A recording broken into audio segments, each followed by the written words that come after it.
Hey guys, Nathan here. I figured I'd just jump on here and make a quick update video and also show you guys something that I did, or that I had done rather. So we're standing in my vacuum room. My vacuum room is half empty and I'll explain why in a second, but anywho, I have been hanging things on my wall because, you know, storage space. And I actually went ahead and brought home a monitor. Actually, I got one because I have my iMac at work, and some of the work I do, I tend to have to use two screens, and it's a really big pain in the ass on an Apple computer flipping back and forth between windows. So I have my little setup here. It's no longer just jam-packed full of vacuums like it was. I actually moved some out into the bunk room storage area that we have in the garage. I hung my Dyson, I reorganized some of this. So just small things. So we had some electrical work done, and unfortunately, my vacuum room houses the breaker panel. So whenever we have a contractor over that has to get to the breaker panel, you know damn well I'm clearing out that space so that they can get there and not touch my vacuums while getting to the breaker panel. So I went ahead and created a nice path, as I always do, and I just take the vacuums that are in the way here, and I put them in the guest bedroom. Right here. So these are basically filling this space temporarily. They'll be put back in the vacuum room before I go to bed. But I've done that before in the past just because, like, once again, I don't want people touching my things. So we had the conduit on the mini split that we had installed put on because the HVAC technician that we had install it didn't have conduit with him, and he didn't come back to put it on. So we had the electrician do that to make it more to make it safer and to make it more aesthetically pleasing on the outside of the house, because, you know, wire is not really safe or aesthetically pleasing. We had the whip and disconnect installed for the hot tub that's being delivered soon. Excuse me. And we had one other thing done that I have been wanting to do for the longest time in a home that I planned to live in long term. We had a Type G British outlet installed. So this is obviously, for those of you who don't know, but obviously for me, it's 220 volts. This is a 220 volt outlet. For those of you who don't know, yes, Britain runs on 220 volts. So now I can run my 220 volt imported vacuum cleaners indefinitely. Now, before I get into the plug, let me explain why I did this. And most of you are probably thinking in your head, why wouldn't you just get a step-up transformer? Okay, listen. I have bought 3 of these piles of junk in the last, I don't know, 7 years, okay?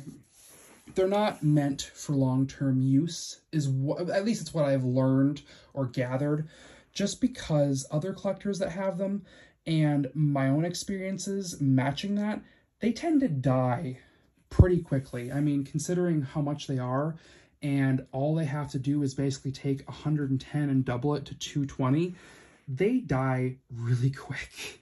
And I mean, obviously I'm not using 220 volt vacuum cleaners every single day, but when I get the mood, as you know, most collectors kind of get like, you know, oh, I want to use this, I would like to just plug it in and go, right? Well, I bought my first one was a Light Fuse, which, you know, Light Fuse, they're a company that is specialty. A specialty for electrics, for household things that require electricity. And I went through 2 of those and they were $300 a pop. So I said, you know what, this time I'm getting a cheaper one. So this one was $150, it's from Amazon. And it's 3,000 watts for my machines, because as you can see, that pure power there is 2,100. So I said, you know what, I'm just going to get a 3,000 watt one. I know for a fact even the modern British machines / imported machines that I have will run. So I don't even know the brand, ELC, I guess.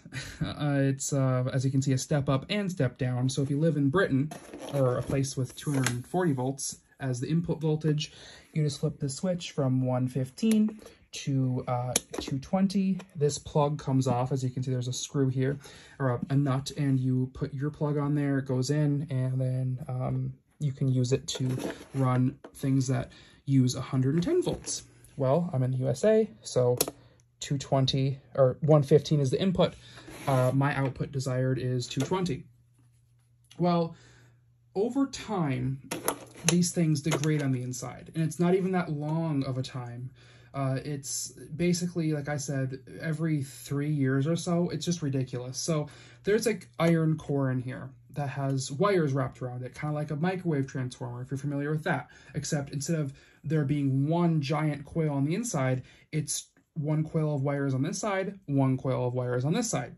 And they have some sort of sealant on them. And the reason why I know this is because my maintenance guy, who is a nerd when it comes to electricity, he likes to play with amplifiers and ham radios and things that require a lot of voltage. And he took one of these apart. The last one that I had that broke, I gave it to him and he took it apart. And he told me that the varnish or the sealant or something on the wires, because one side is wound very small for the 110 volts, and then it's wound double on the other end to put out 220. He said that the sealant on those wires was rotted, and that's the reason why my other one stopped working. Literally, my last one, I would plug it in, you turn it on, and this would just kick out. Just, boom, kick out. So I replaced the switch. I replaced the fuse. There's actually a fuse in here, and that didn't fix it. So I said, you know what? Screw it. It's broken. I don't know what's going on. It was making a very angry humming noise at me, too, when it did run.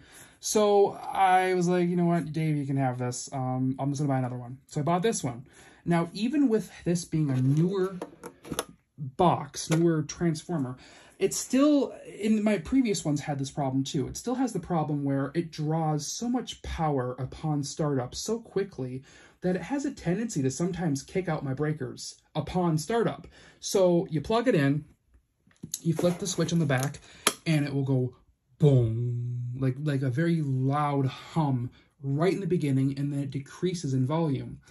And it happens every single time. And sometimes when you flick the switch up and it turns on, it just kicks out the breaker. And that's on a 20 amp and a 15 amp breaker. And my breaker box in my house is actually new. Like, it's not even 5 years old. So it's not my breakers. It's not my house. The house was built in 2007. It's this stupid box. And my other one did it too. So I'm over this. I'm over this whole replacing this thing, playing with it, lugging it around. And I just went with this route. This is permanent. One thing that people are going to bring up is that these vacuums run on 50 hertz. That is their frequency. You know, we have 60 hertz, so basically it's 220, 60 hertz. Well, I did a ton of research before I actually paid for this to be installed. And appliances that run on 50 hertz in other countries can be safely ran on the same voltage on 60 hertz. Doesn't hurt them, won't ruin the coils or anything or the commutator, and it's 100% safe. So this is a permanent solution to my problem with that black box and its heaviness and ugliness. The only problem I'm going to run into is that if I want to vacuum anywhere other than my vacuum room, I'm actually ordering a 50-foot extension cord with the G-type outlet and plug on it so that I can take my British vacuums all throughout my house.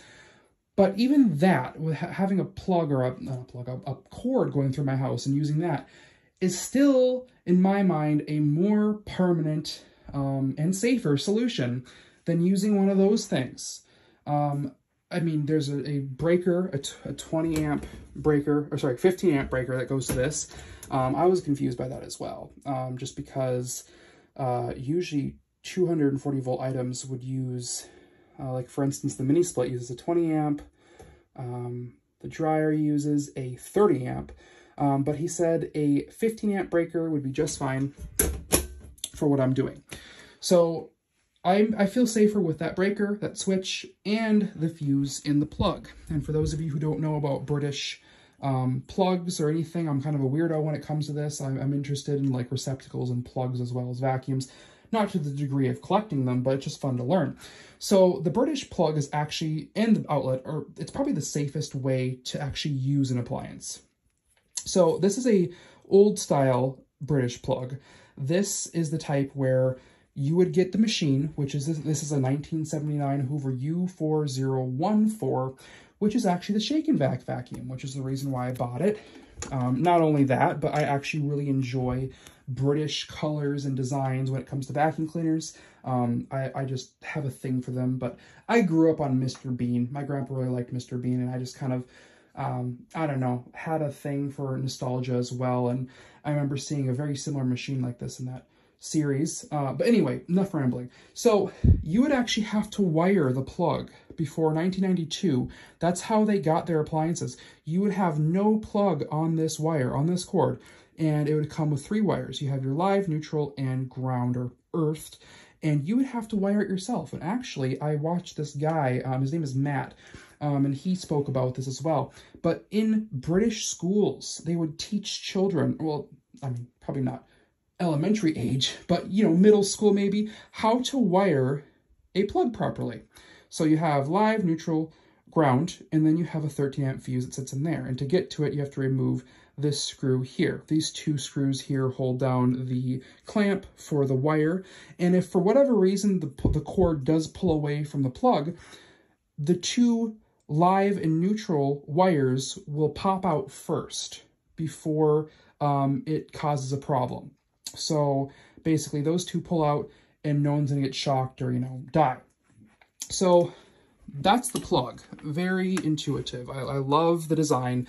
However, British people, UK residents, I'll say, I know what you're talking about by stepping on this. I actually stepped on this one, which is the standard from 1992 and up, a molded plug. And I actually feel like this hurts more than that one. I feel like the molded plug tends to have more oomph to it. And as you can see, the fuse sits in there. You just take a screwdriver, pop that out to replace it. I don't know any people from the UK, if you want to comment. I don't even know. Do these blow often? Because I haven't really heard of any British collectors talking about that. But yeah, there's the 13 amp fuse in there, molded plug. So the plugs are fantastic. They're intuitive. Once again, sorry for rambling. Now, the outlet itself, as you can see, there's 2 shutters that block the live and neutral. And to open them, you actually have to put the plug into the ground. So this long pin goes in first. It opens up those shutters, and now it's ready to use. You just flick the switch and you go. I mean, it's that simple. And there's a physical switch on the plug. I like that so much, considering that ours are just like live all the time. Even though it's 110, it's still enough to, you know, if it grounds you to something, kill you. So the only way to open those shutters, like I said, is to basically push in the ground first. But even if you are a child and you're trying to, you know, play with it, I can't get those shutters to open all the way. So you literally have to put it into the wall all the way, the correct way to use the appliance. Very, very intuitive. I love this setup. Like I said, I'm a weirdo. I like things like that, like outlets and plugs. And like when we were picking out outlets for our house that we replaced, I had to have specific ones. Anywho, so not much of a vacuum video, but just something that I decided to do for my machines that run on 220 volts versus buying this stupid black box ever again. So yeah, that's pretty much it. More videos to come. I have a Japanese Dyson, actually, I gotta make a video of, that I have to use a box on. I'm trying to figure out a different way of using it without having to use this dumb box, but I actually had to buy a box that takes 110 and brings it down to 100 volts because it wouldn't run on 110. Actually, you can possibly ruin it if you do that as well. So, more videos to come. Japanese Dyson, possibly a Vorwerk VK150 being imported, and a number of other machines that I got to show as well. Anywho, that's pretty much it.